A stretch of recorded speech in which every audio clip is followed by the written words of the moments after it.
Hey, welcome back to another Haven't Read It video. Today's first story: lock my funds because of your mistake? Have your bank's social media ruined. For some reason, God knows why, I thought I'd trust a very small and local credit union with some of my money. When recently my card didn't work at the ATM, I asked for help inside the branch, and a clerk gave me a code to use that would deduct cash directly from my account. This is a feature the bank has. I wasn't having special treatment. Fast forward a few days, it seems the bank system flagged my account for review because of some accounting error that was late to deduct my balance. I didn't go into overdraft or anything. It was just a minor mistake on their side, and still, for over a month, all my funds were locked. And whenever I'd call my bank's support, I was given snarky responses, sometimes even hinting that they didn't like my foreign-sounding last name. When I spoke to my family back home to vent about this situation, a younger cousin came up with an idea. Use some Russian service that pays people a few Russian rubles each time to post whatever you ask them on social media. 1 ruble is approximately 1 US cent for reference. This service worked like magic. The website even had the option to choose between American-looking profiles and other locales. After the most well-spent $3 of my life and some AI prompts later, the credit union's social media were flooded with hundreds of complaints. I'm sure this got to the right ears, because on the same day, the bank's call center manager personally called me to say they understand my frustration, and even if I don't want my account anymore, the bank is ready to initiate a transfer of my full balance, plus $50 compensation to any other bank of my choosing. Problem solved. They probably also realized there was no way to link this activity to me, and hence hinted at ending things on a positive note. Too bad I can't tell the Russian bots to remove their posts. That will be someone else's problem now. Top comment says, I need to know the name of the service so I never accidentally use it. Next comment says, that's disgusting. Where could somebody find these cheap Russian bots if they so needed them? I want to know so I can stay as far away from that place as possible. Someone responds to this comment saying, seems like this advertisement disguised as a story has paid off. Second story of the day. Cheat on your wife with mine? I will burn your life to the ground. Way back in the early 2000s, I began to suspect that my wife was up to something. Our 2 kids were about 4 and 6, still young, but not so young they couldn't tell you something about what had happened in their day. They started talking a lot about staying with my wife's parents during the day, which wasn't really that strange in and of itself, but since they lived about 90 minutes away, doing so 2 or 3 times a week seemed a bit much. That was basically every day she wasn't working at her part-time job. When I asked her about it, she denied it, but was never a good liar. So I started tracking the mileage on her car, and sure enough, she was driving an extra 400 or so miles per week. I knew some shit was going on. Then one day, I sat down at the computer, and she had left a sticky note with her AOL password written on it next to the keyboard. I could not resist and logged in to read her emails, and saw a few email exchanges between her and her college BFF, where they discussed how my wife was regularly fucking one of her ex-boyfriends from high school. No mention of details about him other than my wife also talking shit about his wife, making fun of how she'd gotten fat after having kids. Anyway, I printed out these email exchanges and stashed them. I still needed to know the details, so I called a friend who was a cop, and he suggested I call a guy he knew that had left the force to become a private investigator. Ron was great. I paid his retainer and gave him the emails and what little I knew about my wife's activities, and he figured out exactly what she was doing. His report detailed with photos and times, dates, locations, all about how she would take the kids to her parents, then go meet this guy for lunch. Then they'd go to a dumpy motel for a few hours, after which she'd pick up the kids and return home. At this point, I hired a divorce lawyer. My parents cheated on each other, and the fallout absolutely fucked mine and my siblings' childhood. It was something that was totally unacceptable. I also asked Ron to find out what he could about this guy. Ron absolutely came through. I learned his name, Bob, that he was married and had 3 kids. I also found out that he worked as a VP of sales for his father-in-law's business. At this point, I had my lawyer draw up the divorce papers. I also asked Ron for a couple more copies of his report, and one more thing I wanted him to do for me. On the same day, I had my wife served with the divorce papers at her work. I had Ron meet with this guy's wife and show her everything he'd found out. She seemed nice, and I figured that she deserved to know what her dear hubby was up to. What she did with that information was up to her. While the information about my wife's infidelity didn't really matter in my divorce proceedings, Bob's wife did a real number on him. According to the publicly available court documents from the divorce and other related proceedings, she cleaned out their joint account, took the kids, and left. As soon as her dad found out what he'd done, Bob was fired. and since her parents actually owned the house where Bob and his wife lived, he also got evicted. Their divorce was ugly. Lots of fighting in, and evidently out of, court. I guess Bob went to the house and started arguing with his wife, and it escalated to the point that her brother stepped in and Bob got his nose broken. There were restraining orders, a few more incidents with police reports, criminal charges, jail time, and so on. I can't find Bob on the internet anywhere these days. Last I heard, he'd left the state, and his ex-wife did okay. She went to work at her dad's company and took over after he retired. As for me, my ex and I got along well enough. I didn't engage with her on anything that wasn't related to the kids, and now that they're both adults, I don't talk to her at all anymore. I don't hate her or anything, but I only care in the context that she is my kid's mom and is important to them. Nothing beyond that. Top comment says, had to pause for a moment at the mention of AOL. That takes me back. Next comment says, sorry for all this happening to you. On the other hand, well played. You checked off all the boxes and got it done. Next comment says, that's some serious maturity you had there without breaking down. Your ability to keep your sanity would be one of the most crucial things your kids will and should learn, in my opinion. OP says, the ability to keep my reactions in check and plan how to respond to shitty things is a byproduct of the chaos of my childhood family. Next comment says, well played. Even if I don't get how you can have more anger to the guy than your wife. OP says, I was definitely angry with my wife, and don't get me wrong, I made her suffer throughout the divorce. For example, she wanted to try couples therapy, and I agreed, not because I thought there was a path to reconciliation, but because it felt good to lay out exactly how I felt about what she'd done, how disgusted, disappointed, and angry I was with her. She always left those appointments in tears, and would sit bawling in her car for a while before pulling herself together. Eventually, she realized that it was already over for us and canceled the remaining appointments. I also had to think about what was best for the kids. I wasn't going to bring the chaos I experienced into their lives, where I saw my parents screaming at each other, my dad calling my mom a whore, and worse, and vice versa. It was in their best interest to make things go smoothly.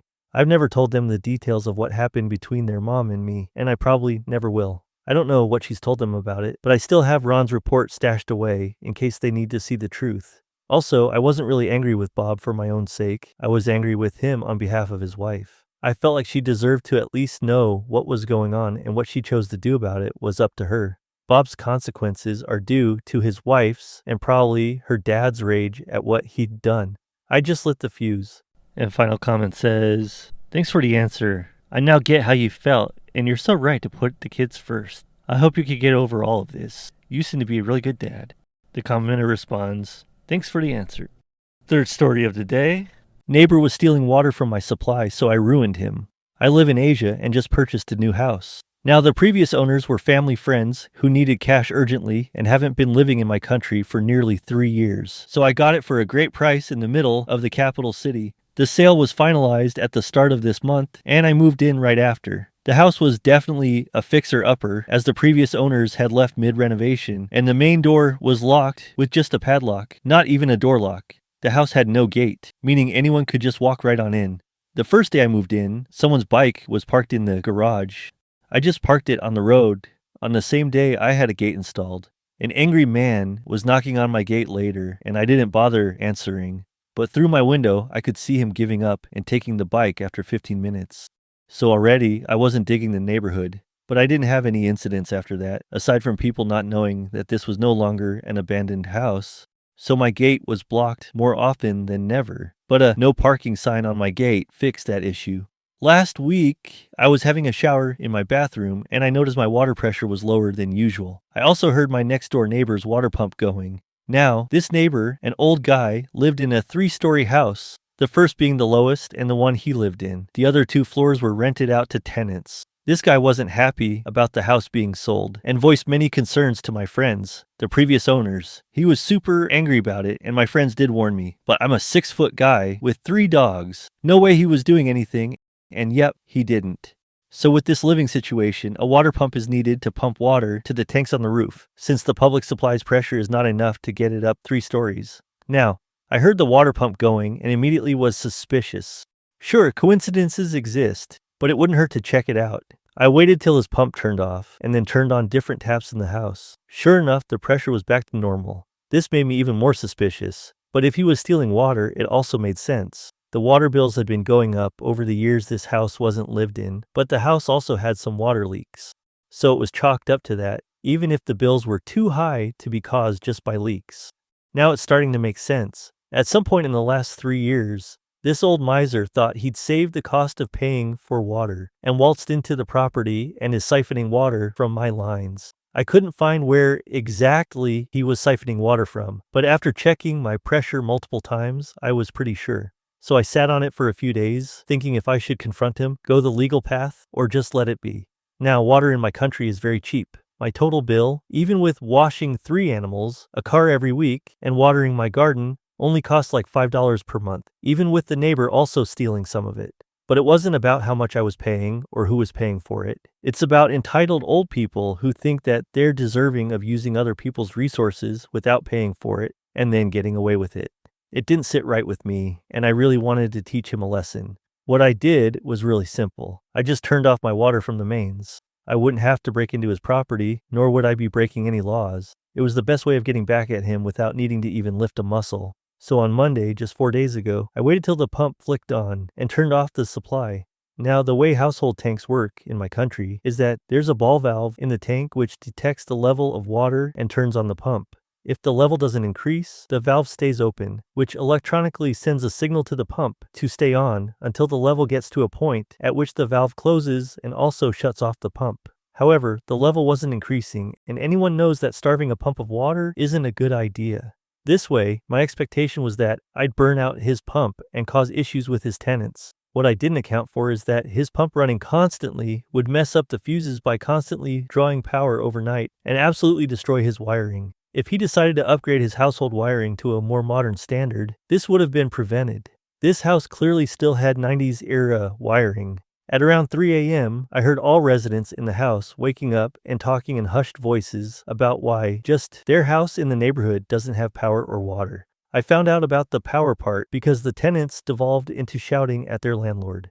Our tenant protection laws are very important, and power and water are classed as essential even on a state level. Cutting those services are grounds for lawsuits, unless due to weather or some other unavoidable reason.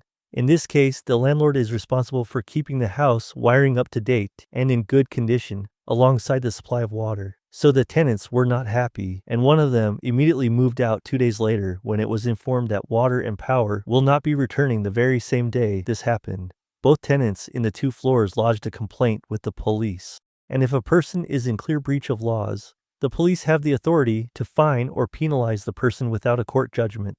It can be challenged in court if the person thinks that they were unfairly penalized, but they still have to pay the fines and will only be refunded if and when the court finds the fines unlawful. So now, the landlord lost both tenants and has to pay a fine of $500, which is a lot of money in our country. He also has to refund the security deposits of both tenants and cannot rent out until both issues are fixed, which will cost him more money. As of right now, he's moving out on Sunday to his daughter's place since he cannot afford to live alone. The tenants were his only source of income, and he's a retired mechanic, so he has no other income. He did find out why the motor kept drawing power, overloaded the wiring, and burned out. He came by to my gate and asked me if I turned off my water, and I said, "Oh yeah, my tank had a new leak on a pipe, and I turned it off till the next day until the plumber came by to fix the issue." Y'all, the look on his face. He kept a straight one, but I just knew he was holding back. He just said, "Oh, okay," and went back inside. Not sure if he knows I know, but I don't care because he can't do anything. I'm getting a plumber down next week to correct my plumbing and remove any pipes that leave my property. So I got rid of my water issue and a neighbor who could potentially be a pain in the ass by simply flicking a tap off. 2 birds, 1 stone, I'd say. Too long didn't read. Bought an abandoned house. Neighbor was siphoning water from my supply. Turned off my water supply when the motor was running. Motor burned out the wiring in the house and cut off water and power to him and his tenants. Tenants lodged police complaints, and the landlord got fined, is now destitute and forced to move in with his daughter. Top comment says, well played, especially managing to keep a straight face when he asks you about turning the water off. You got to be polite to people you're stealing from. OP says, while true, I'm sure he was mad about the sale because he knew that his freeloading time would come to an end. What he didn't know was that instead of confronting him, I'd retaliate. Don't fuck with a Gen Z engineer who knows exactly how these things work, lol. Next comment says, wow, $5 a month? I pay about $100, and it's just 2 of us and 3 cats, who I won't wash. I love that you cost him a pump and a few bucks. Theft is theft, and it's probably the theft worth a few $100 if he's been doing it for a while. Cheapskate got owned. OP says, our utility bills are subsidized based on your income. If you got a low income, then your bills are subsidized by the government. If you're high income, then there's less subsidizing. Since it's a new purchase, utilities are still under my friend's name, who isn't in the country and classed as no income. I'm a high income earner, but even after all that, my bill would mostly just double or triple to a maximum of $15. Utilities are classed as nonprofit services here and are government owned, so we don't really pay a lot. My electricity bill is about $100 to $150 with AC running constantly, and I own a high range EV. The average electric bill here is about $30 to $50 unless the government decides you unfairly take advantage of the pricing. Then they recommend you go for solar, which they also offer interest-free loans for, or they increase your bill based on usage. Why can't we have that here? We can't have nice things in the US. Next story. If you're going to steal the catalytic converters off my truck, you should have checked if they were actually functional first. It wasn't so funny when it was their turn. It was a fun morning at the beginning of last week, starting up my truck and waking everyone up at 2:45 a.m. to learn someone swiped the hollowed out catalytic converters. The idiots missed the neighbors' cameras that basically gave away who they were. It's 2 kids from the area who drive around in a pretty busted up police Crown Victoria. I chose not to call the cops. Instead, I called one of my friends who's in code enforcement and let him know what my plan was. He relayed the info to the police that I was finally going to do a nuisance tow on that same Crown Victoria. The car they drive isn't street legal, as it has no license plates or insurance or working taillights and rattles terribly due to the trash sound system. They also spend their whole day at a chicken shack smoking. Not sure who they're getting money from, but I'm guessing stealing catalytic converters was part of the equation. When I spotted the car sitting on a quiet street, I called it in and got the go-ahead to tow. I took it straight to the police station, and they tried to run an owner check with the VIN, only to find out it hadn't been registered since 2011, and the owner was someone other than the kids who sold them the car with no title because of all the back registration owed. The cops said, we can go ahead and take it to the junkyard until they can get a black title, also known as a certificate of destruction. By then, the 2 idiots were running around all over town looking for their car, thinking it got stolen by one of their friends as a prank. The key lock was so worn out you could start it with any car key. They found it at the junkyard and tried to steal it by one of them distracting the owner and the other stealing the car, but the junkyard was aware of who they were, so they cut the drive shaft off beforehand. I missed out on this part, but they got arrested for trying to steal their car back. And they watched as the junkyard used a crane to rip the car to shreds. When I saw it, the remains looked like a toddler just ripped it to the bare frame out of curiosity. They've been out of jail since, but haven't left their trailer. I did a drive-by earlier and noticed a beater Jeep Liberty in their driveway, also with no plates. I'm already working with the cops on taking that too if I see it out in public. This time, I won't miss the show. Top comment says, I'd have taken 2 cars. These have caused more damage than the value they got back, not to mention the hassle it puts you through, and the police seem powerless or unwilling to do anything about it. Well done on justice served. OP says, cops have known it's them, but can't do anything because when they get caught, they don't have anything on them. That's why we're planning on swiping their SUV as soon as we see it parked out in public. Next comment says, you're my hero. Catalytic converter theft is so trashy. Final story of the day. Tricking my slacker coworker into sabotaging himself. I work in an office with a guy I'll call Seth. Seth is that coworker everyone knows. Lazy, always passing his work onto someone else, and somehow always getting away with it. He'll sit around on his phone or go to the bathroom every 10 minutes. He's the kind of guy who will show up late, make some lame excuse about traffic, and then disappear for lunch for 2 hours. For the past 6 months, Seth's favorite target has been me. He'll send emails asking if I can help out with a project, but what he really means is, do all the work while I take the credit.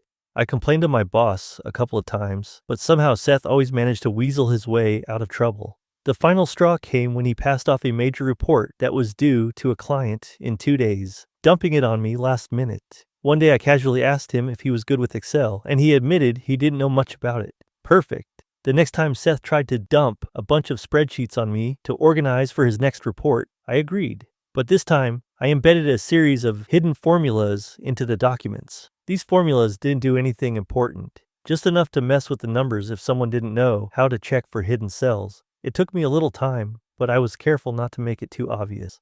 The kicker? Every time Seth tried to copy and paste the data into his report, it would scramble everything just enough to be completely useless. On the day the report was due, Seth slacked off like usual, assuming I had handled it like always. When the client called, furious because the report was filled with nonsense numbers, Seth panicked. He rushed to fix it, but every time he tried to fix one part of the report, something else would break. He came to me frantic and asked for help. I acted confused and said, "Oh, I don't know what happened. Maybe it's a glitch." I gave him some vague advice and watched as he spent the entire day trying to salvage his mess.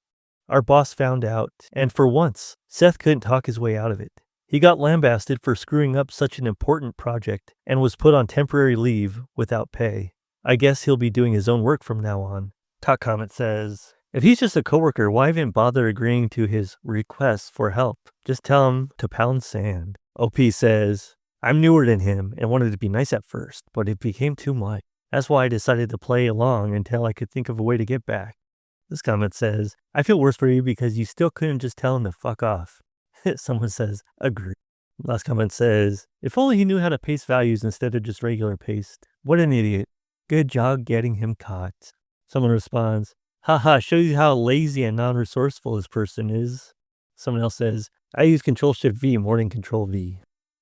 Thanks for listening. Have a wonderful rest of your day, and I'll see you in the next one. Bye.